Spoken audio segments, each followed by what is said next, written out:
Shalom Yasha'Allah, Yahweh Ba'Shem Yahushai Brakatah, Yahweh Shemar Thumb Ba'Shem Yahushai. We're Isupk. Start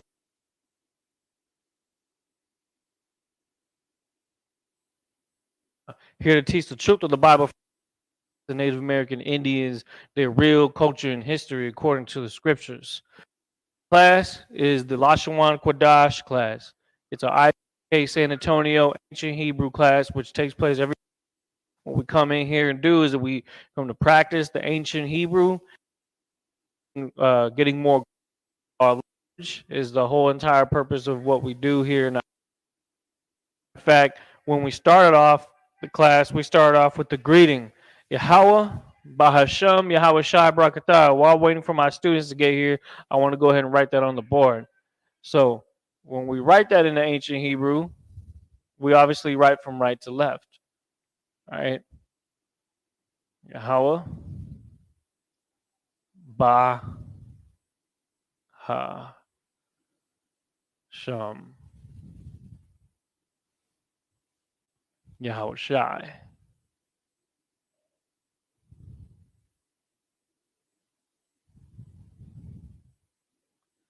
Barak,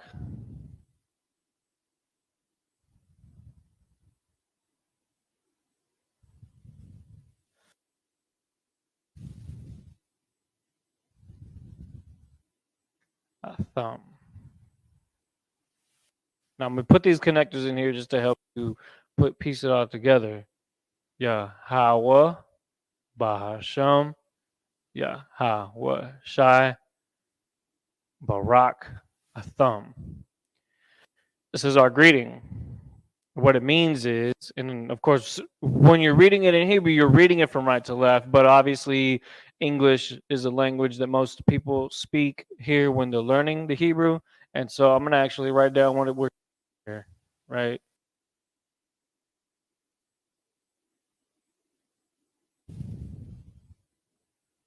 Bahasham.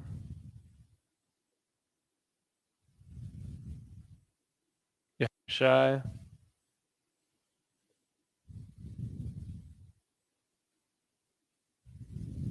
Barak. Thumb.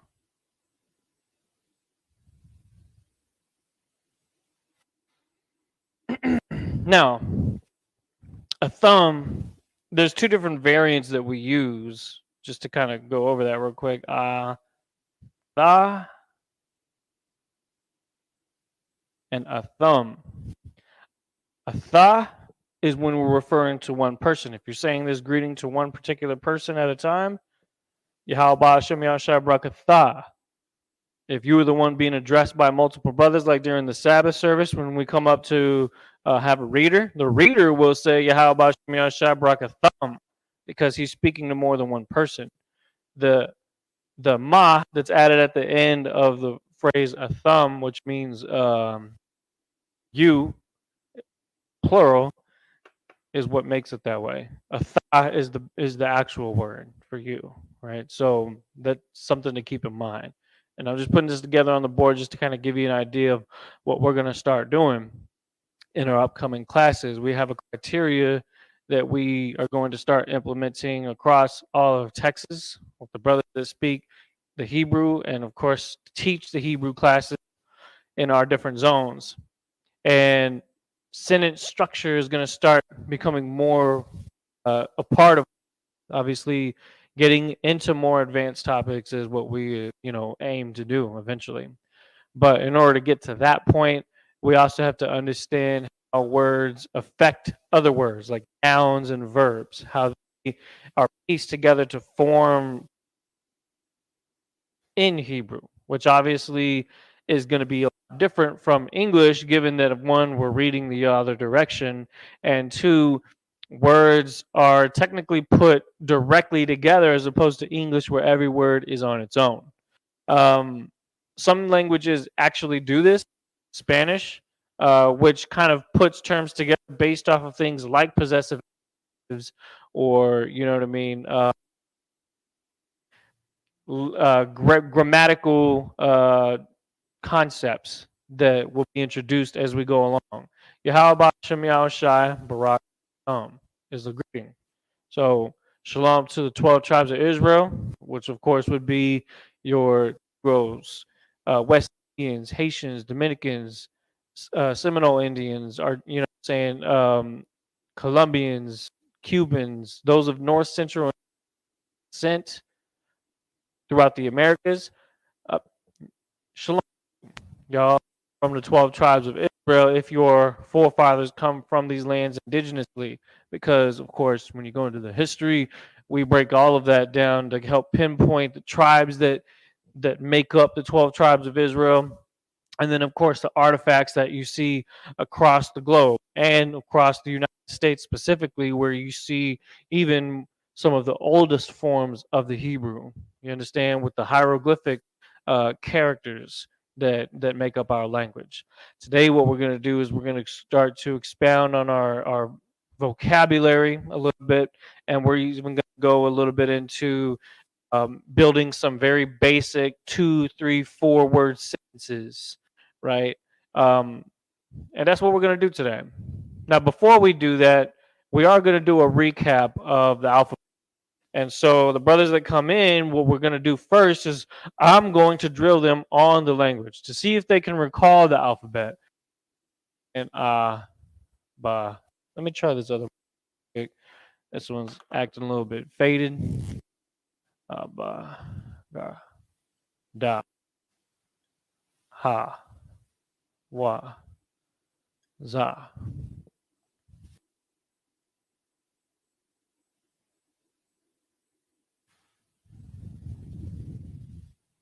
Mm-hmm. Ka, la, ma, sa, I, taza, kwa, ra, sha, and tha. Now, this is the most ancient form of Hebrew. This is the Hebrew that most brothers prefer because there's less complications behind it. It is the artifact based Hebrew that you see on a lot of burial grounds and tombs in the United States, such as the Lost Stone, and even in Central America, and some of the older civilizations that eventually became the Aztecs, the Incas, the Mayans. Now, the Assyrian, see the other side of the globe where Israelites were in their captivities, like Assyria, you'll see this form of Hebrew. And even until today, this is the form of Hebrew that was used by those that replaced the northern tribes in the land of Israel. After Israel went into Assyrian captivity, approximately 722 BC. So, in going into that alphabet, ha,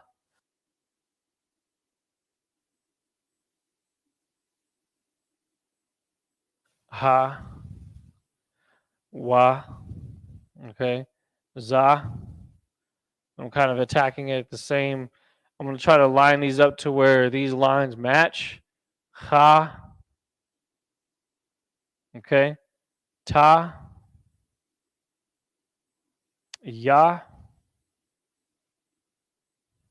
Then we have ka. We have la. Then we have ma. Let's get ma. There we go. Ma can also look a little bit different from that. Then we have na, which looks like this, or may actually look like this. Sometimes it's more of just a longer curve. Sa kind of looks like I in ancient Hebrew, but this one has a little hairdo at the end. Sa, I, and then we have pa, which looks like that, or end pa. Okay, end pa is gonna look like kind of like a 7 with a longer line at the end, kind of like how this one does, right?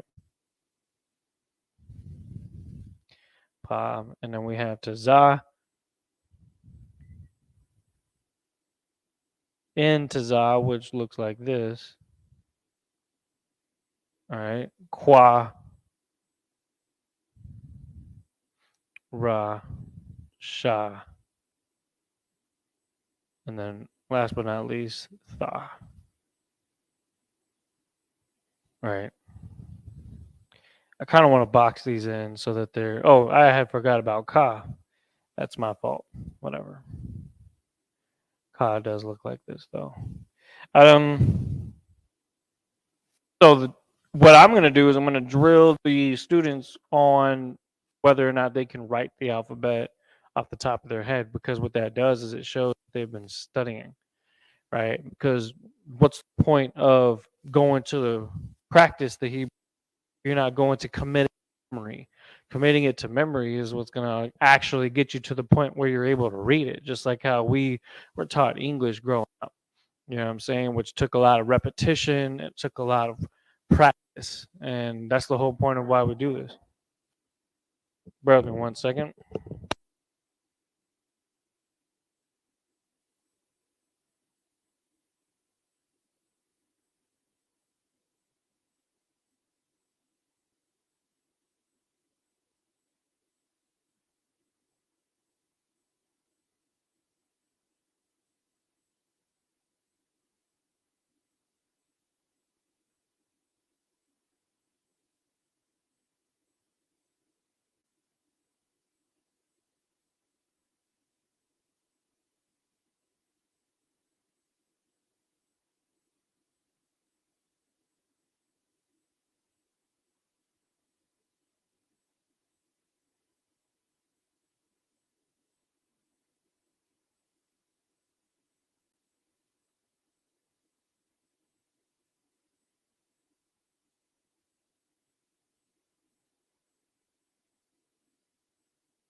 Back. Let me just see.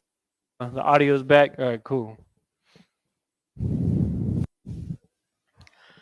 So it's almost like I don't want to get stuck on the alphabet, but I definitely want to see some improvement on the alphabet, right?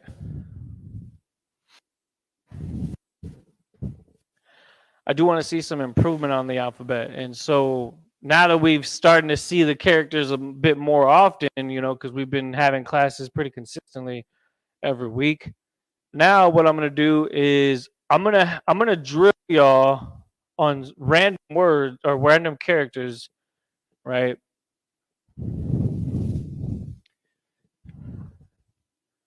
And let me see. So ancient,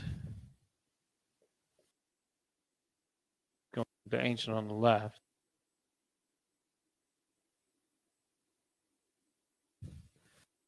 Let me let y'all use this red marker. Copy you can come up first. Come on. Now, we're gonna do is I'm gonna give you a character to write, and you're just gonna write them in both versions. See where you're at with it. Again, of course, you could always refer to this, but the idea is to not rely on it, right? So let's begin. First, start off with ha, ha. Make it nice and legible for the audience to see it.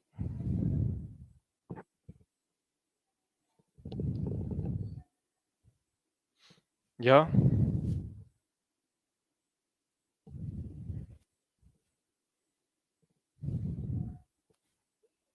that's correct. Just make those lines longer.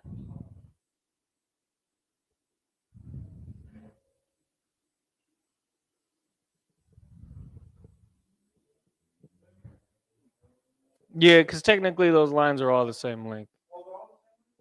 Yeah. And we're thinking of, when you think of F in the English language, doesn't necessarily do that.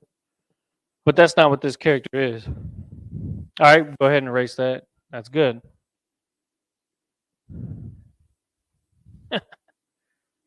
Somebody out there tripping.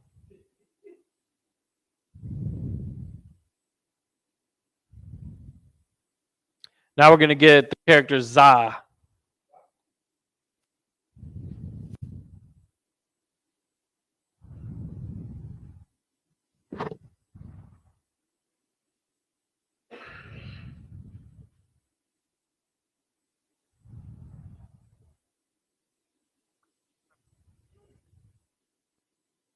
You have it backwards.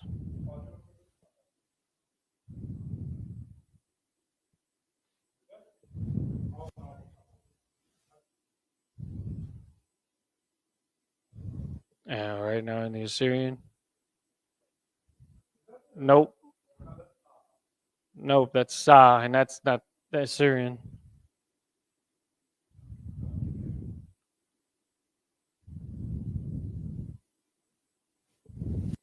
What this does is it shows me if you study the characters enough.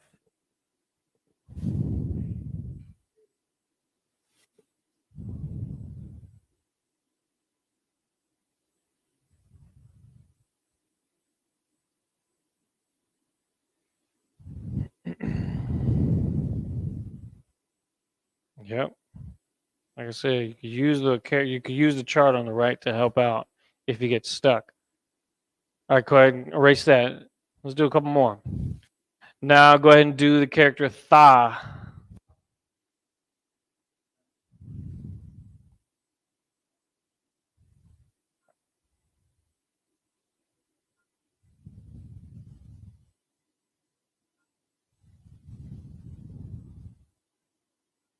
Tha.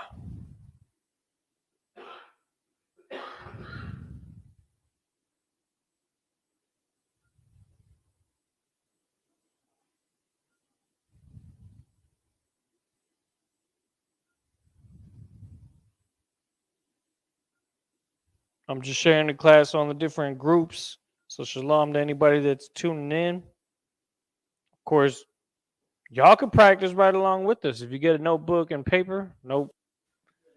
Nope. Yep, that's part of the.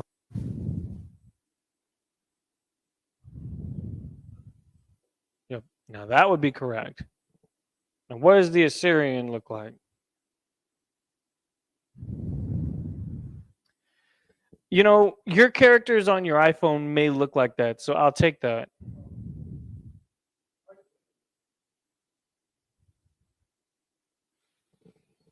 See, the issue with that is that could get mixed up with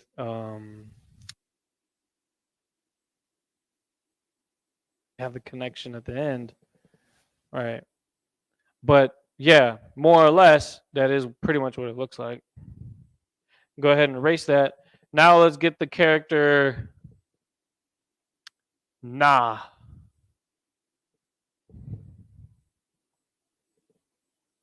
Nah. The ancient character for Nah. What does that look like?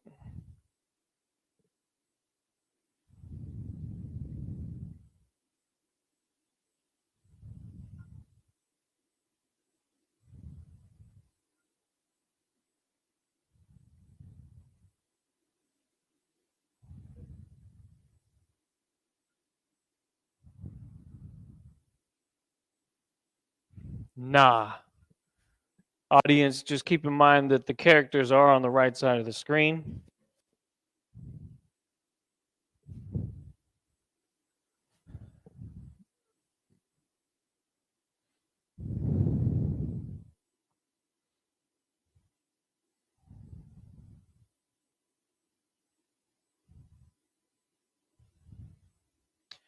Nope, that's wrong. Yep. Why is it wrong? Yep.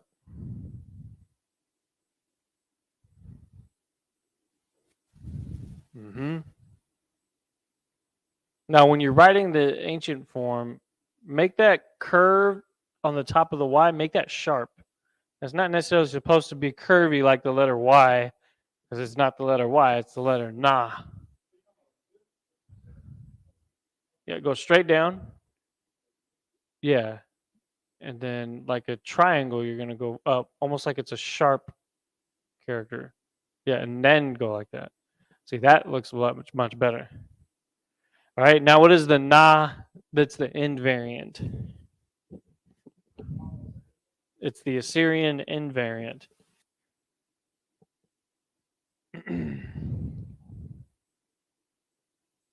What's up? What? The invariant is when the letter is used at the end of a word. And it has to change. You have to use a different version of it. There is no that doesn't apply to English. It's just a Hebrew thing. That's correct though. That the na that you put right there. Now, when you're writing it, of course, you can exaggerate that the final stroke a little bit more just to kind of separate it from maybe wa, which looks very similar, right? So that's just to kind of confirm that that's what you're writing. Okay, one more, and then we'll switch with Taziar. Give me the character Ga.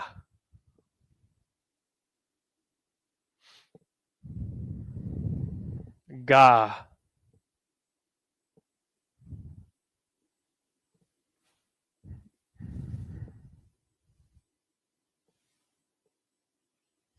Ga.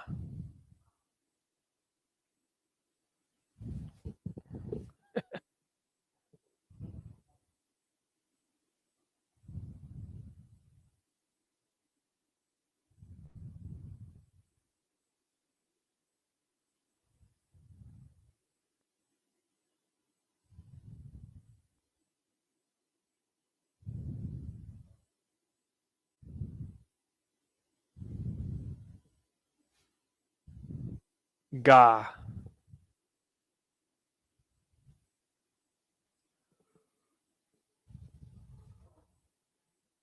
That's ba.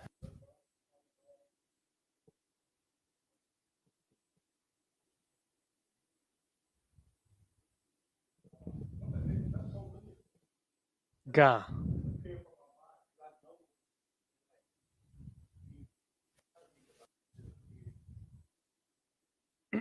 Then look at the chart.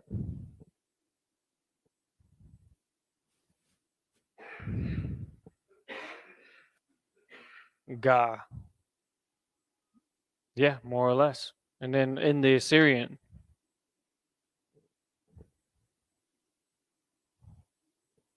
All right. It's good enough. Go ahead and erase that. And Taziyar, you can go ahead and go up there. We don't want to spend too much time on the drills today, but we do want to just kind of check to see where you're at. Careful not to hit the camera.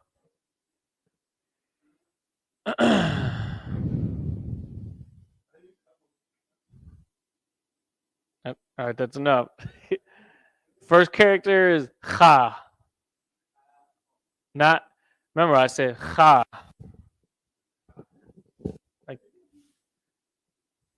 like Katza or Kabar. The character Kha. It's the best way for you to learn it is to get put on the spot because it pressures you to study. That's perfect. Now in the Assyrian,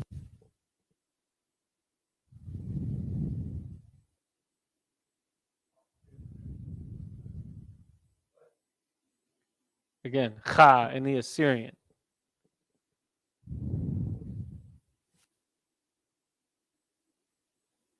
Close, but no cigar. That's Ha, but we want Kha. People that don't know what we're talking about, they're like, what the heck is he saying? Ha. Mhm. That is very close. Finish it. What's the difference between that and what you see on the board? Those lines extend beyond the vertical lines, right? Like a table. Think of like a table. Yeah. It goes past it a little bit. See? That's the difference. Because a regular kha is not gonna it's not just gonna be a rectangle with the without the bottom. It's gonna actually have those extended lines across it. Okay. All right, go ahead and erase that. That's good. What you want to do is you want to commit it to memory, right? So all right, next character is Ba. Ba.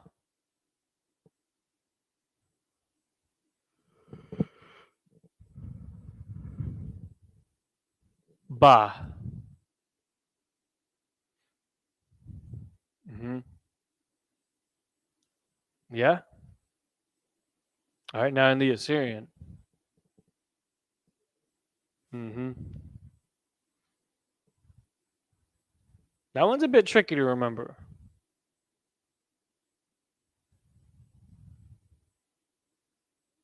Ba in the Assyrian.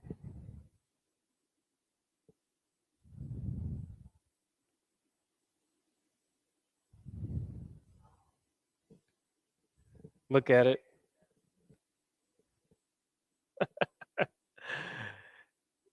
Like a hook, right?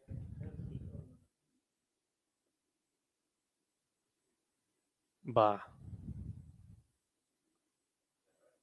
That'll work. All right, go ahead and erase that. Now let me get ma. Mm-hmm.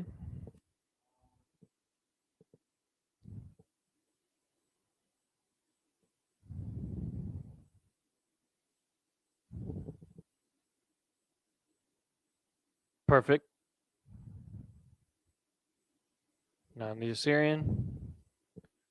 What does ma look like in the Assyrian?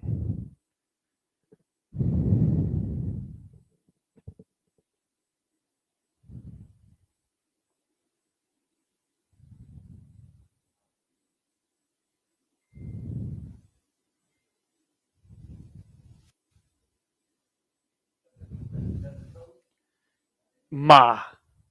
Ma. It's not the toast. Yeah. Yeah. That curve at the end that sticks out, it doesn't need to go up, it just has to go straight. Right? Yeah, basically like that. Now, what about the end variant? About the end variant. But I know what you're thinking before you finish that, because on the app, Ma also looks like this, right? So it kind of does curve up because it curves in, then goes up, and then it kind of has this squared off finish. So technically, you're right. Um, this is more correct to what's on the test. So just keep that in mind. But this is what you do see on the um, Bible Hub app when we're doing Sabbath service. Now the end variant looks more like a square, right? It's just a square. Okay, go ahead and erase that. And again, we're gonna go with Tazah. Yeah, that should be easy for you.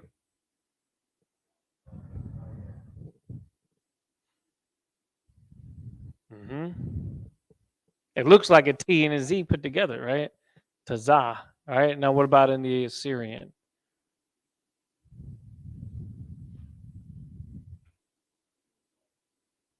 The Assyrian.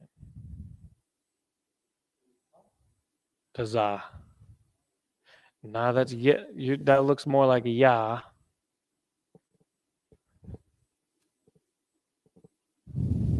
in the Assyrian.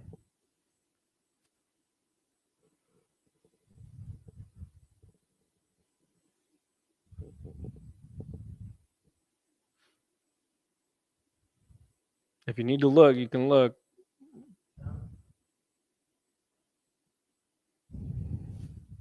Tazah.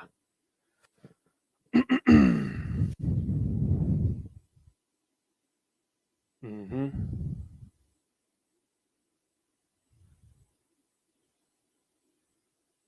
All right, and the end variant, which also looks pretty similar.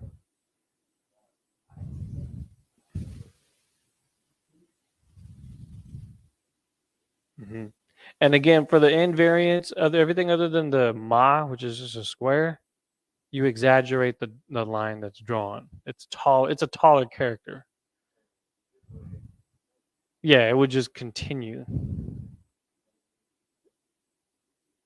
Like, yeah, we'll take that, right? So you just know that when you look at it on the app, when you see it end says it goes a little bit further down than the other characters that are normal size. You know what I'm saying? All right, go ahead and erase that. And now let me get the character Pa. Pa.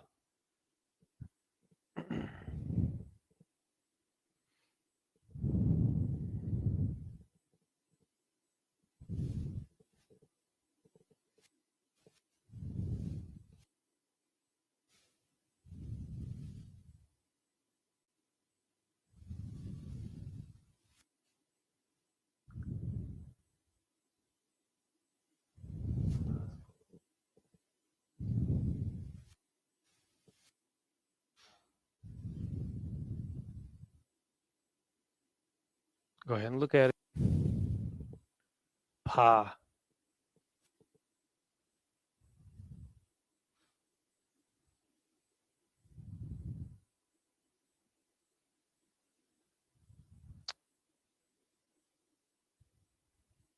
Yeah, more or less. Now, in the Assyrian, these two characters look very, very similar. There's just one thing missing.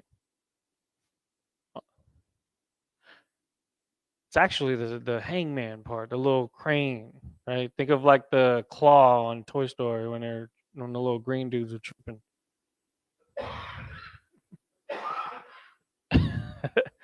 You know what I'm talking about? Because it just has the little claw, like the little crane game claw that's coming through right there on the end. Or you see it right there where it starts off. It's very similar.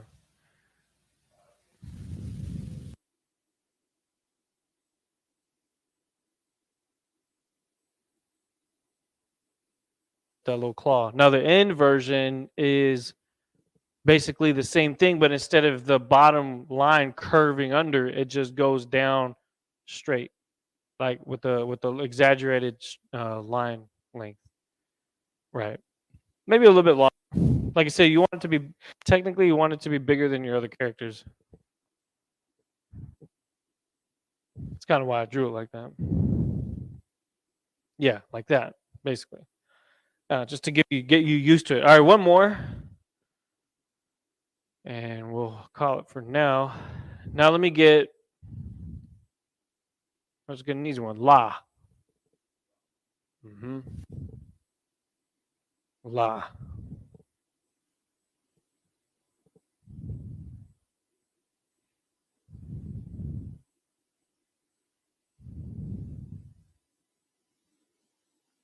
Other way.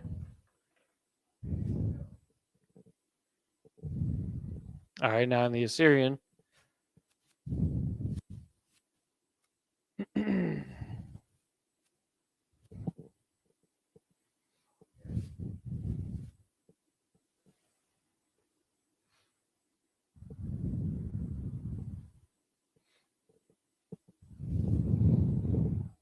Nope.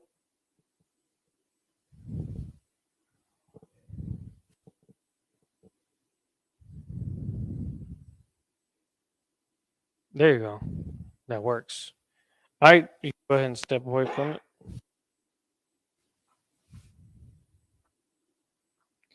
As to like I said, really just a repetition that gets you more used to it than everything else, right? That's what it is. What we're gonna do is we're gonna put together very basic sentences today.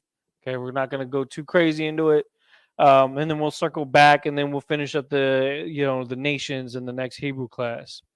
But what I want y'all to do is go ahead and open your phones, get the app that we use for the Sabbath service, the Bible Hub app, and we're gonna go to Genesis chapter 29.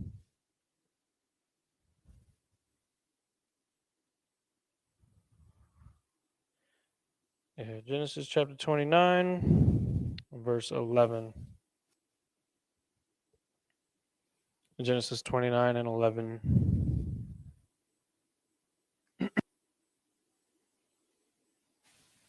We're going to start putting this sentence together so we can understand why we do these things in the Hebrew. Let me know once y'all have that, and we'll start putting that together.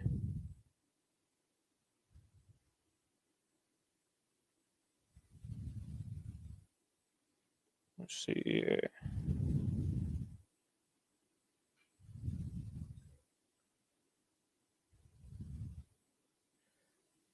All right.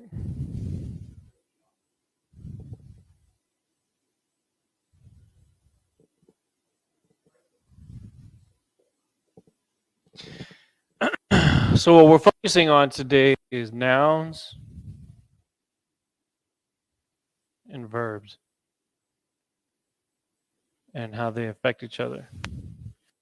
Mostly what we're first starting off, what you'll notice is that the noun, whether it's male or female, will affect the verb. So in putting the sentence together, you'll notice that the verb actually comes before the noun because we're reading right from right to left. Where in this verse, where it says, and Jacob kissed Rachel, it's actually saying, and kissed Jacob Rachel, right? So what is the word here that's the verb kiss, right?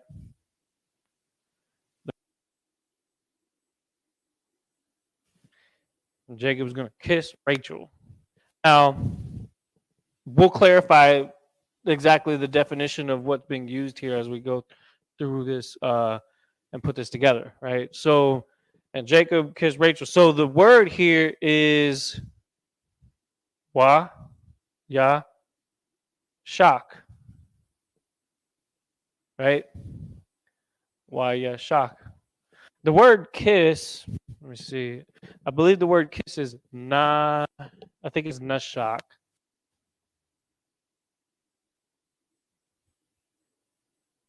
Nashak. So, well, here, let me finish this off here. So, Wayashak. Now, how do I spell Yaquab? What character do I start with? You're looking at it right there. Ya. What's the next one? I. Quab. Ba. And just for the sake of understanding the pronunciation. Now, in Hebrew, what we need to understand, technically connecting the text, you're not going to see that. Open a scroll. When you look at the artifacts in South America and Central America, there's no connectors on it. It's written with the understanding of whoever's going to read it knows the verbs, knows the root words. The root word, like in this case, nashak, is being replaced by two, what do you call it, prepositional words, which I need to write them on the board again, actually. We'll worry about that later. So we know that when we're looking at the prepositional phrase before the actual base word, we know that Yah refers to he. And Wa, I'm just pointing right at it, refers to and. Right? So what happens is the verb is modified to fit whoever it's applying to, whoever's actually doing the verb. So in this case, it says and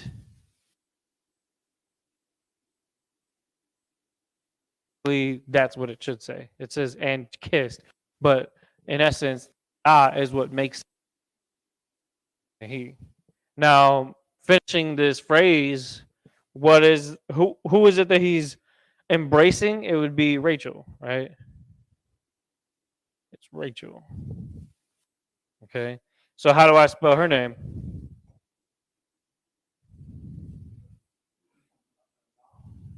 Mm-hmm. Mm-hmm. La. See how when you look at the app, the way that the Kha is written doesn't have the things that go off the end. So it does look like this on the app, right? It does. We just want to get used to this. Once we know that it's this, then it's easy to remember. La Rachal. La Rachal. All right. Now, here's the thing that kind of helps you further remember this, right? La Rachal. Now, when we again, Jacob is the one that's kissing Rachel, so it's Wayashach, right? Now, the actual sentence continues. What's the next character, or what's the next word in this verse?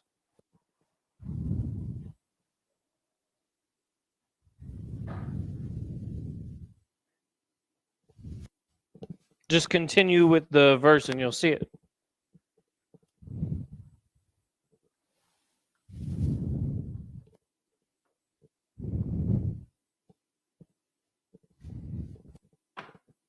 It says, and lift it up, right?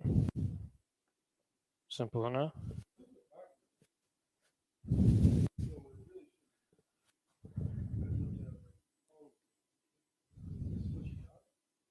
No, this is when he met her.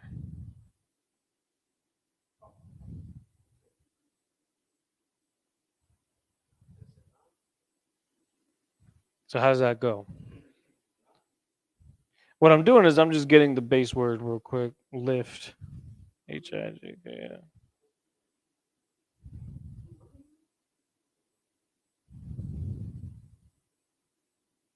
Nasha. Lift.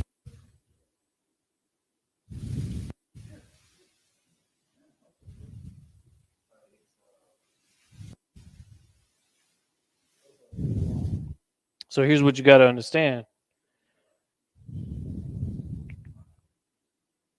Lift up or lift or carry is nasha. Nasha. Lift. Actually, that's what I'm trying to show you. So is na. Let me see. That's the.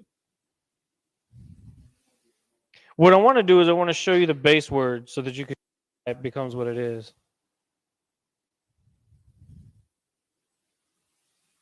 Okay. Na. This is the root word. All right. Nasha'a means to lift. But just like how nashak means to kiss, what do we notice? Na is not in here because the root word na is being affected because one, this is a word that now is pertaining to something that happened in the past. What we're using is what's called qual stem. Qual stem. Qual stem is what we're putting at the front to associate the verb with this noun right here. Okay? Lift is nasha'a. Kiss is nashak. But because it's Jacob that's doing this, and because it's a continuation of a previous verse, that's why it says, and he kissed. Wa ya shak. So as we continue the sentence and lift it up, what is it that we're doing? Now you're going to understand why it looks like that. Wa ya sha'ah. Right? Because the ah is there. Wa ya sha'ah.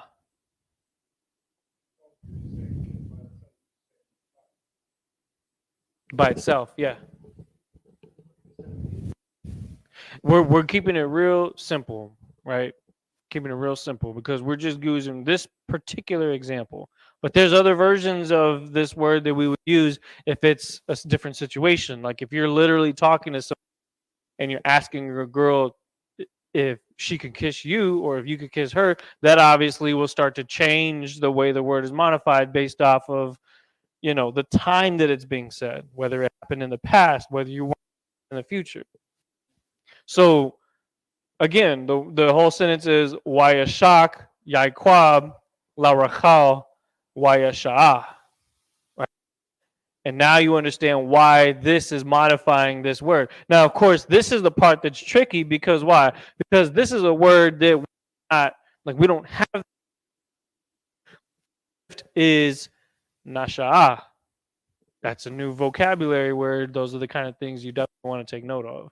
But when you look at your Hebrew packet that you get, the Officer Dawadah will send you, it actually has the 100 most common verbs, right? So it's important to start looking at them a little bit more often. And it says, and lift it up. Now, here's the thing, though. You see the atha there. This, again, is just associating him with the continuation of the sentence. Atha. It doesn't actually have a translated word into English. It's just there to associate that we're continuing as the main character of the sentence. So the tha you'll see there, it says his voice, qual, qual wa, right? Let's see, qual wa. Now, if I look up the word voice, just to kind of confirm that, let's see, voice is qual.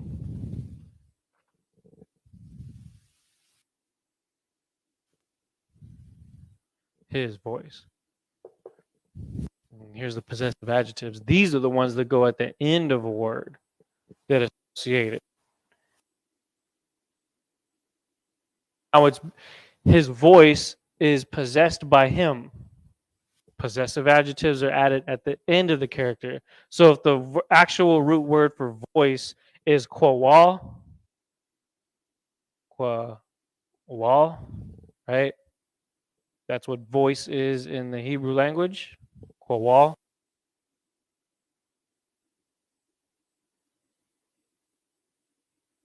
This is something that deals with, it's a little bit more of a different subject. So we won't worry, is that since this voice belongs to him, that wa is added at the end. We're not worried about that too much. Sentence, because this last thing that you notice, that what has Jacob done in this sentence? He's kissed Rachel, he's lifted up his voice, that's another verb, and then what's this last thing? What does and wept mean in this case? We're going to get the understanding of this verse here in a second. But when it says and wept, notice the word wept, right? Wept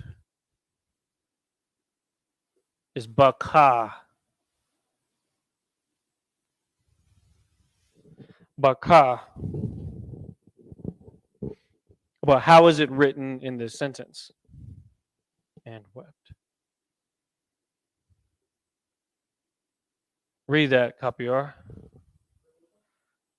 The last word in the sentence, and wept. How does that read?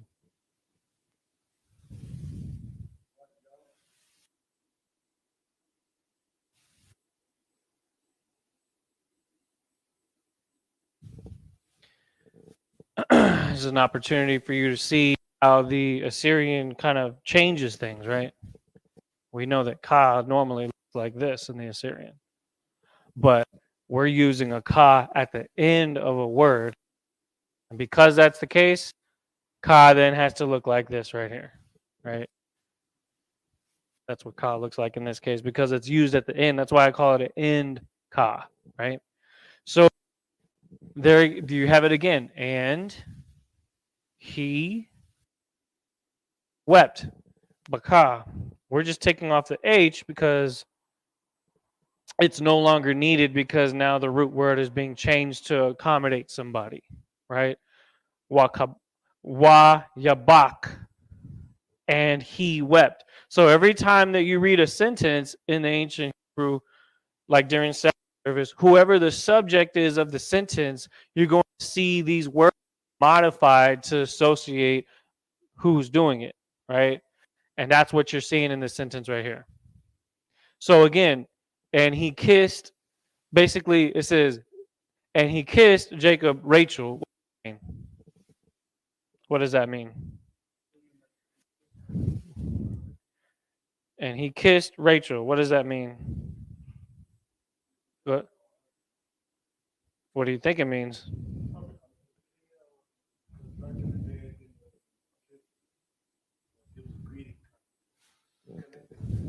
And connected with her. That's good.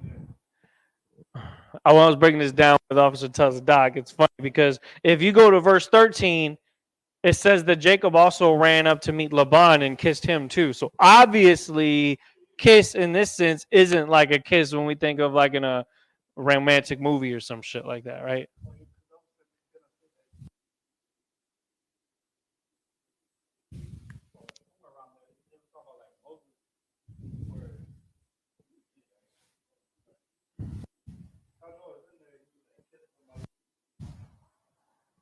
This is why it's a good idea to be taking notes on this right now. Why?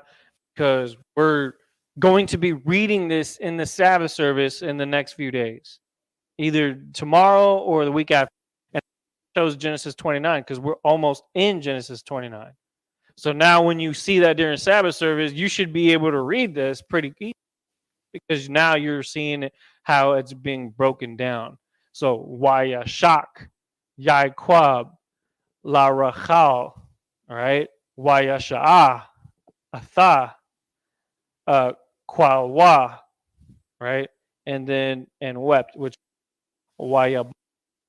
I have a lot written here, but I'm doing is that I'm actually associating the root words to give you the understanding of what they originally look like, right? So wept and wept, the base word, and then how it's being modified.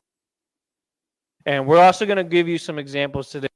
With female, obviously, it's going to be different. When it's a he, the the ya is being used. Um, when it's a female, we actually use the character tha. Okay, but we won't jump ahead of ourselves. Go ahead.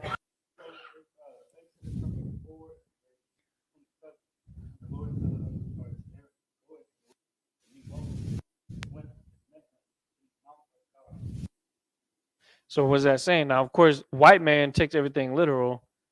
So he's gonna make an LGBT Bible and say, "Oh, well, it says right there he kissed him, so they kiss each other." And then what's funny is the Romans literally started doing that. Like because they would do this thing where they would grab each other's forearm and then they would reach in and kiss each other. They're so literal when they try to read our works, when they try to copy our culture. They're of course the devil, so they're going to be stupid about it and they're going to exaggerate it and profane it. And really what it means, like, step on that. I don't know, smacked it though. Ties the yards under your foot. Smacked him good. Come up in my class. He didn't pass Shamar. You better get him. He's right there, man. He didn't. Yeah, can't come up in here without our permission, even if you're a mom. Right. So what are we getting out of this sentence? Let's review. We understand it. Since today's subject is nouns and verbs, Jacob is the subject of this sentence. Because he's the subject of the sentence, every verb that's being used in this sentence associates transitions the word to fit the fact that it's him doing it. And that's what Hebrew does. Because we in English say verbs, but the verbs are completely by themselves in their own word. What Hebrew does is it converges those what we see as words together to one word, right? I think I can actually do that. Spanish does that. Like nosotros, for example, right? Isn't that just like added to something, right? So it may be easier for you to understand that. So here's the thing. So we just did this sentence. Let's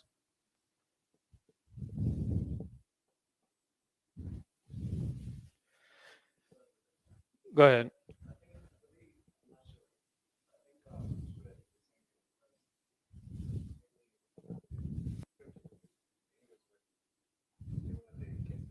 Kiss him is there's a couple different things that it could be. Salute, like how about Shemer Shabrakata? The scripture refers to that as a holy kiss.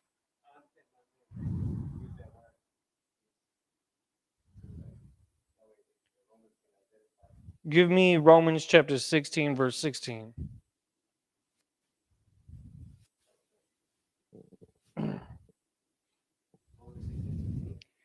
Yeah, and then copy R, give me First Thessalonians 5 and 26.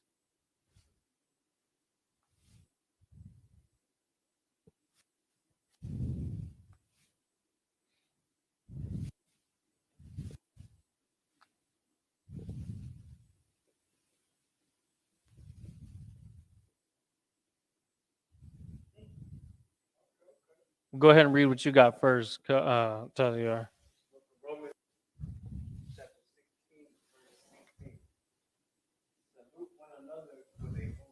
Now it's going to confirm what a holy kiss is. What's that? Continue. What is it going? That's a salute. So this is biblical. Just people that think we're a cult, they're like, "What the heck are they doing?" This is biblical. Salute is a holy kiss, right? Which we just read that was what was it? Nashak, Nashak, Nashak. We'll just say that because it's Q. So how does that look in the? Now here's the trick. So now we got to be able to write it in both versions of the Hebrew, right? Now we want to know how to do that. Boom, nashak. There's the root word right there, right? And in the Assyrian, na, da, right? There's your root word. But in this case, it's different. Na is not there because now we're going to associate it, and this time we're going to make our own sentence. So kapiyar, that was Romans 16 and 16. And give me the one that you have now.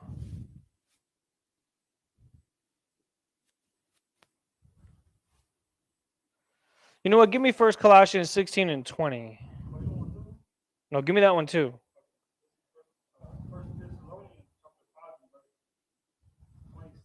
Mm-hmm.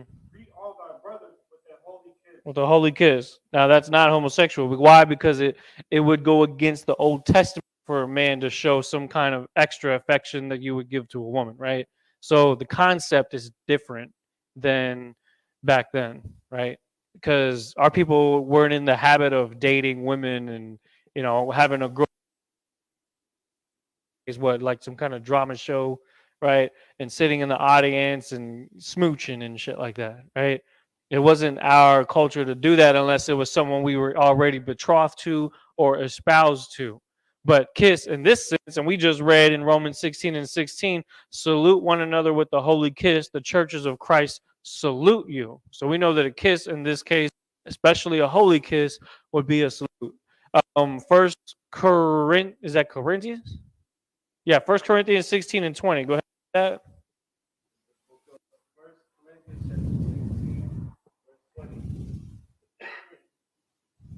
All the brethren, greet ye one another with an holy kiss. The holy kiss, that term again. Give me the next verse, verse 21. This is 1 Corinthians 16 and 20 and 21.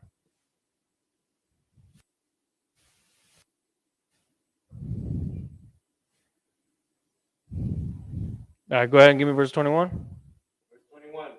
The salutation of me, Paul, with my own hand. What's that salutation mean? Holy kiss. Right, salute. That's what salutation means. If I look up the definition, it says a salutation either oral or written. So a salutation is a salute, which is oral, meaning you're saying it. People that just hear that word are perverse because they're used to hearing that because they watch too much porn. But oral obviously means your voice. You're using your voice to salute somebody, right? And that's just us being grown men, understanding the scriptures and doing this the right way. Now, of course, nashak in this case, since we're using, when you read the Bible, 90% of it is past tense, right? Because we're reading history, we're reading things that happened. So when it was written on an account where they had to refer to the past. So if I copy R as a noun, and copy R is kissing, let's say his wife, right? Which he doesn't have a wife, but we're going to give him one for this sentence, right? So the word wife means, or how do we say that? What's the word for wife in the Hebrew? Yeah.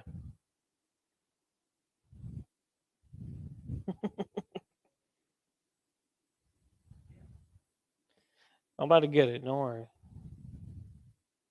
Should have already had it written. Why? Where's it at?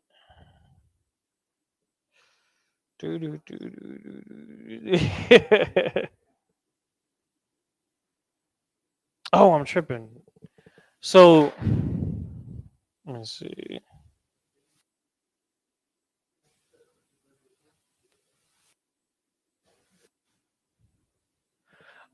Wife and woman are the same word. So that would be Ayasha.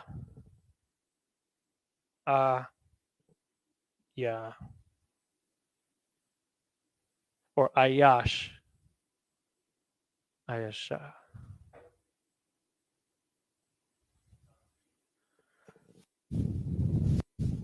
All right. So we're going to make a sentence. We're going to say Copyard kissed his wife, right? Maybe someday this will be true. And then you'll remember this moment, and you'd be like, "We prophesied of this day." Huh? Huh? Who's that?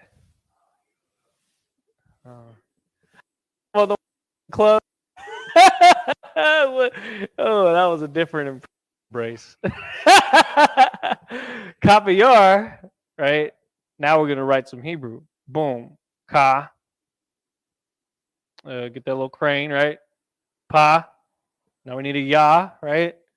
And then yar. Well, actually, my mistake. Because if we're doing this the right way, what comes first? The verb, right? Kiss. And, let's see. So if it's since we're not having to say and he kissed because this is a new paragraph being started off. So the wa does not need to be at the beginning, but we could say he kissed, right? So how would we write that? Because we were literally just doing this, and you notice how I'm kind of nashak and nashak. I actually wrote it in both ancient and Assyrian. So the na is what we replace, right, with ya, yashak.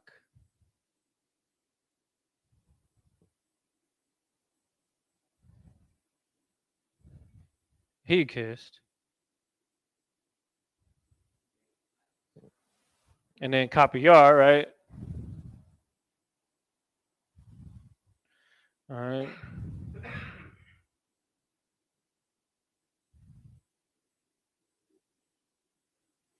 Copy yar.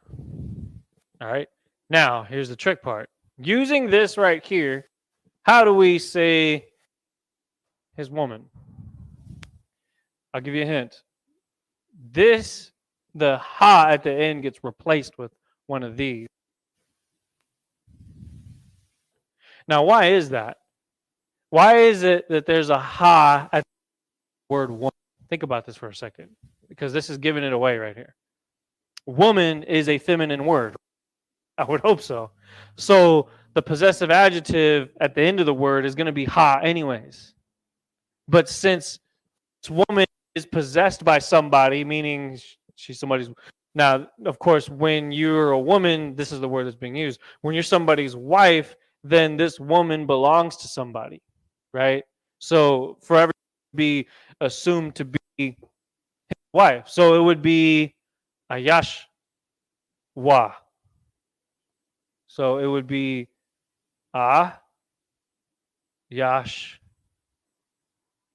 wa. Ayashwa, his wife. Boom. Simple enough, right? So what are we saying here? Kapiyar kissed his wife, and he kissed Kapiyar, his wife. Now read it in Hebrew together. Hmm? This is a Yah. Hmm. This is your name. Yashak. Yashak Kapiyar. Uh-huh. Mm. Think of, okay, so in Hebrew, we like to use the root word and then add the end. We don't like to, it's because the white man's going to say ayasha, they'll say ayashau. That's not our culture. Ayashwa. Because we like things simple. I want to know the root word, and I always want to use the root word as much as I can, right? So it's ayash, and I'm just throwing the wa on there. Ayashwa. See?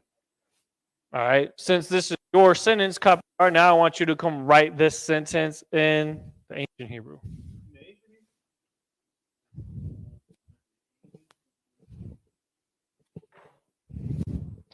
Write it right under it. Make sure it's legible. I go.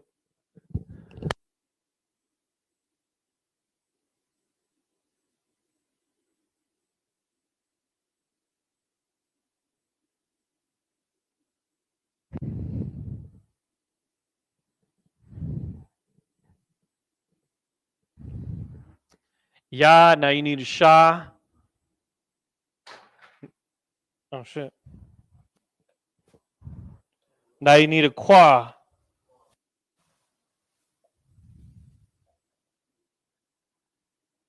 That's good. The waters.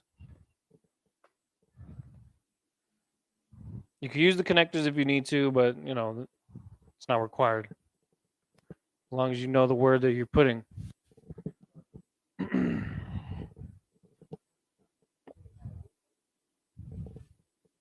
He said, "What?"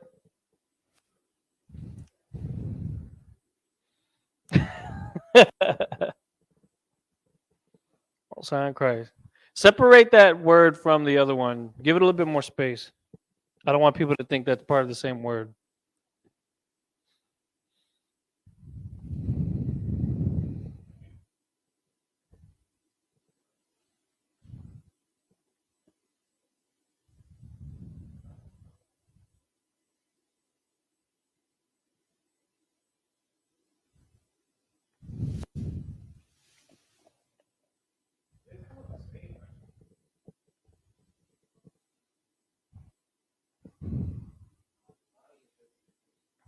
Kapayar.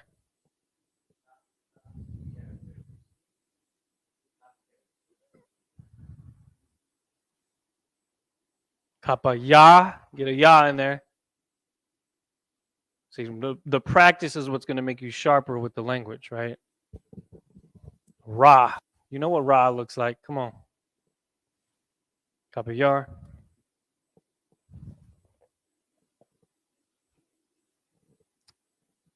Ayashwa. Ayashwa.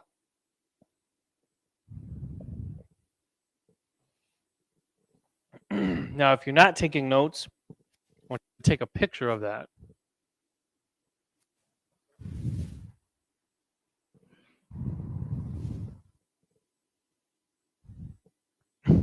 Boy reminds me of he's like an Elden Ring character with dual weapons. You ever seen that? Where they have like a sword and a whip, or like a shield, you know, a spear, or what kind of you are? Dual wielded. How you gonna dual wield a whip and a sword? You know what I'm talking about? Like, oh boy, there it is. Most High Christ, give him a hand. All right, copy R. Read it again. Same thing we just read. It's just in ancient Hebrew now. Say it loud. Yashak. Uh huh. Mm-hmm.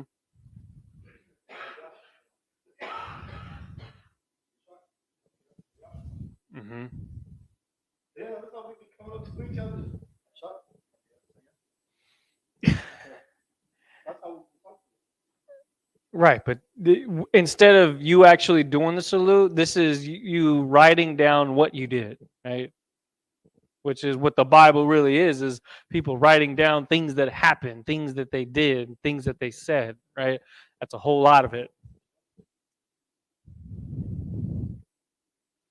That's a lot. Now, if you want, you got to take a picture of it now because I have to erase it if I want to start. Yes, go ahead. So these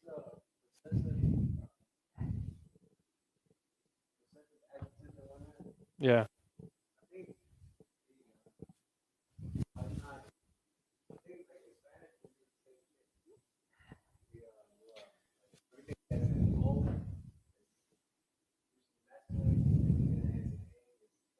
Right, hermano.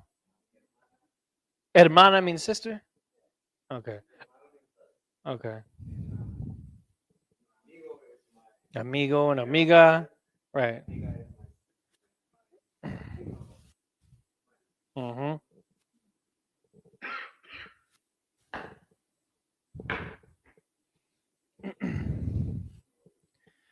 All right. Now, did you hear that? All right, because we need to continue this sentence. Yep. Well, we did make a sentence, but remember we added to it. Well, actually, no, we won't do that. What was the next verb that we used on there? Lift it up, the voice, right? Let's change gears here.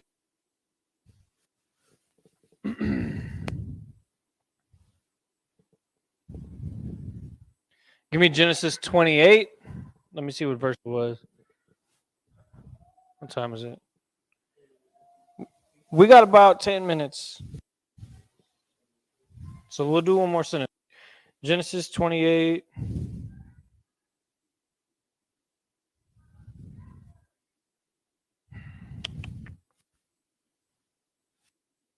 28 and 1.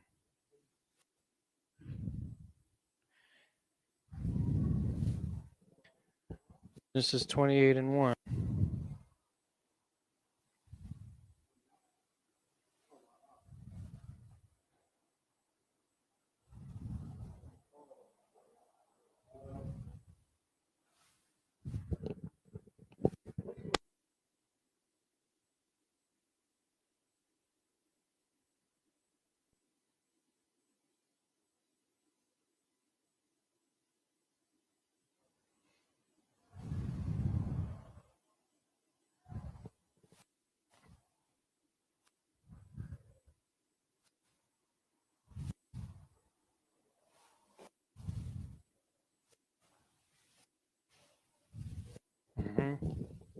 So, first things first. Let's we're not going to read the whole sentence. We're just going to get the first few words actually. So again, what's the subject of this sentence? What's the noun being used here? Who are we talking about in this scripture? No. 28 and 1? What does it say? No, 20. Hold on.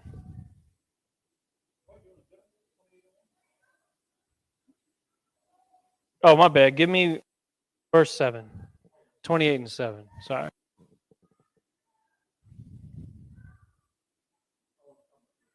Mm-hmm.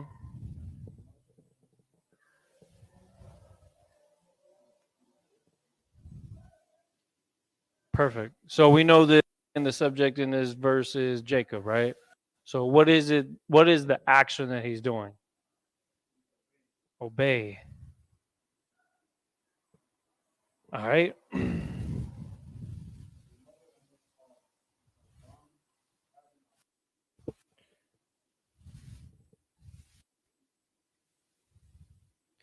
Jacob obeyed his father.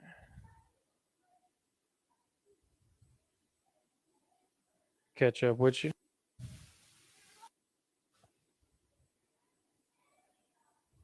28:7.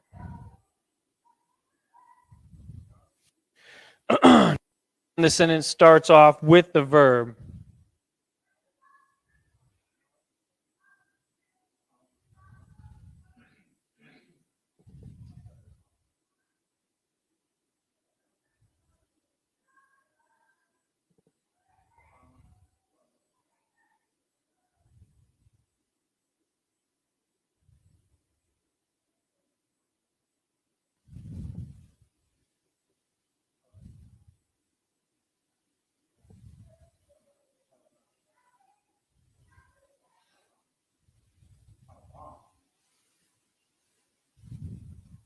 Let's start with this.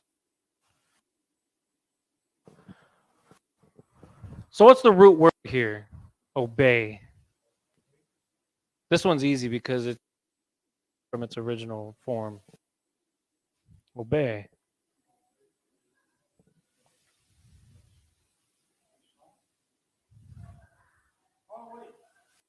Shemai. Shemai means multiple things. It either means listen, which when you're telling somebody to listen, you're telling them to obey what you're saying, right? So obey in this case is Shemai, and it's Jacob that's doing it. And it says, and that had, he said, that had obeyed. Now, again, wa can be interchangeable with had or this right here, because it normally means and. No, come on. Now we work. That's this is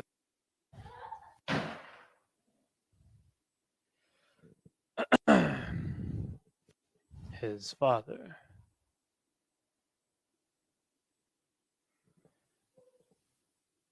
And his mother.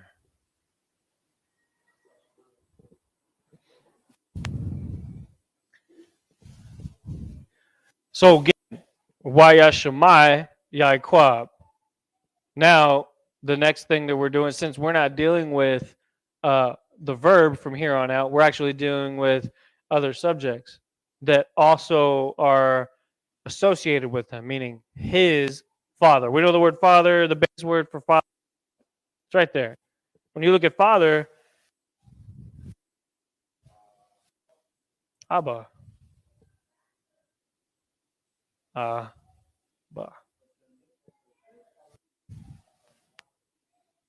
Abba Yahweh.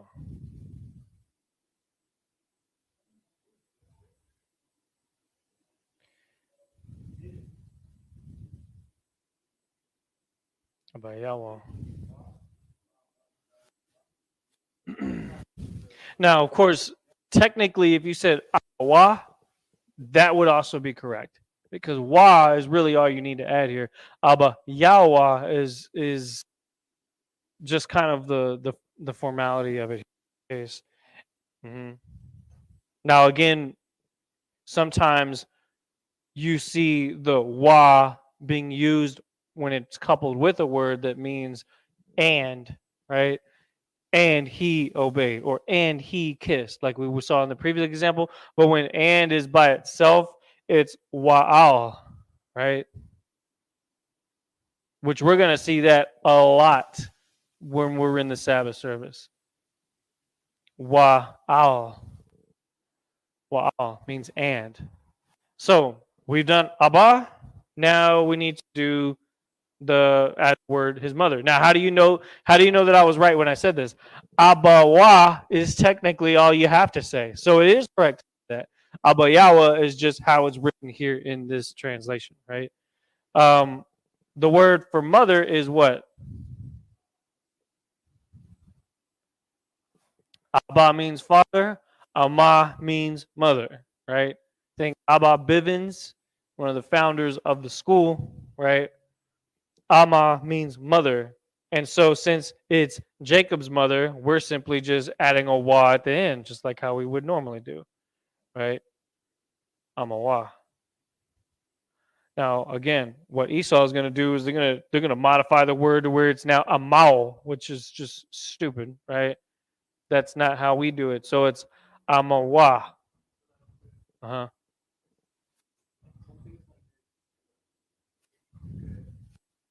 What's up?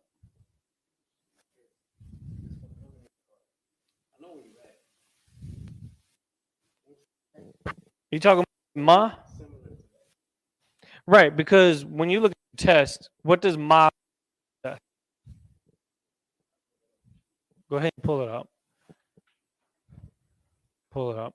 Because that's something that you learn as you like when I'm writing the character wa, and that's why when we were going over the alphabet, I was making sure to let y'all know where there is variations between using the app and the official written characters, right?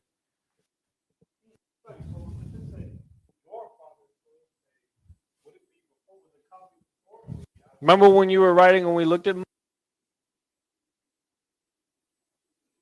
this? Why? Because that's just how it looks on the app. It's the typed version. That's what it looks like when it's typed. That's kind of like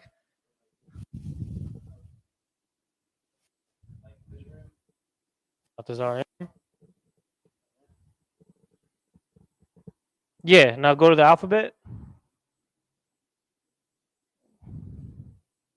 You see that? That looks more like this, right?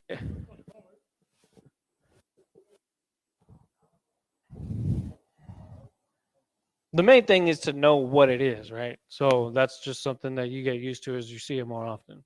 And that's another reason why brothers prefer the ancient Hebrew because there's not a lot of ways you can deviate from it. It just looks like what it looks like. The Assyrian is a little bit more open for people's writings. Saying so again, what we're getting out of this particular sentence is that Jacob's obeying his father, which is Abba Yahweh in this case, and his mother, which the base word being ama, we're just saying amawa instead of amayawa like we did with that one. So why it's like that, I'd have to ask about that, but that's what you can expect. Now, let's do this.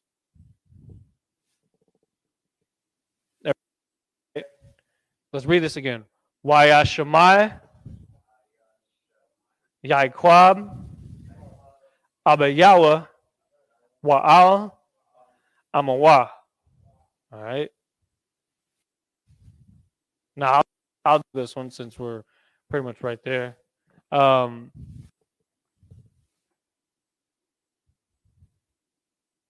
now we're doing this in the ancient Hebrew. What does that say?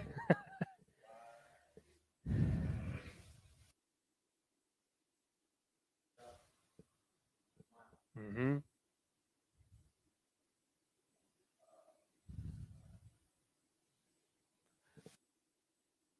It was a Q, right?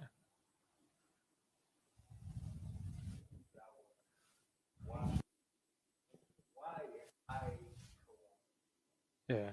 No, Yaikwab. That's how you said Jacob. Like Yaikwab. Mm-hmm. Now, Abba Yawa, right? So again, that's boom, boom, boom, ba,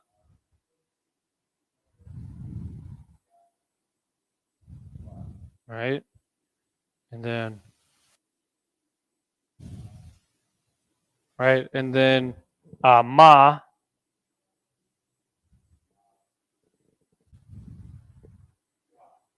wa.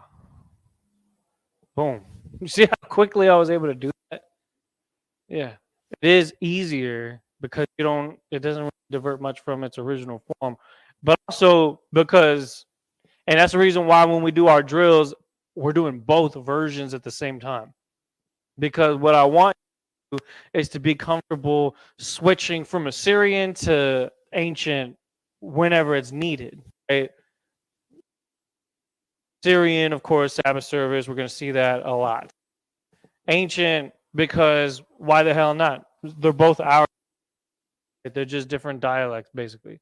But what we've done is we've taken the Syrian characters and we use the pronunciations that we use for the ancient Hebrew. So for those people that are tuning in that haven't seen that, just know that that's what we're actually doing, and we're just reconstructing this sentence. This is the exact same sentence that you see on your app, except that I think there's what was the character that was here?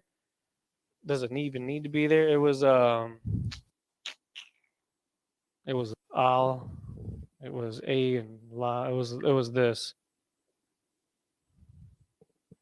al. It was just something that kind of joins the rest of the sentence with it. It's almost like, you know how in English we use commas to put phrases together to make a whole sentence. That's kind of what this is doing. You know what I mean? So that's why it's not really translated into anything, but it's there to continue the sentence, basically, to keep it all together, but still to segment it so that you can kind of, you know, see the rest of it in its own way. So we'll read this one more time and we'll close off on that. Again, Wayashamai, go ahead. Wayashamai, Yaikwab, Al, Abayawa, Wa'al, Amawa.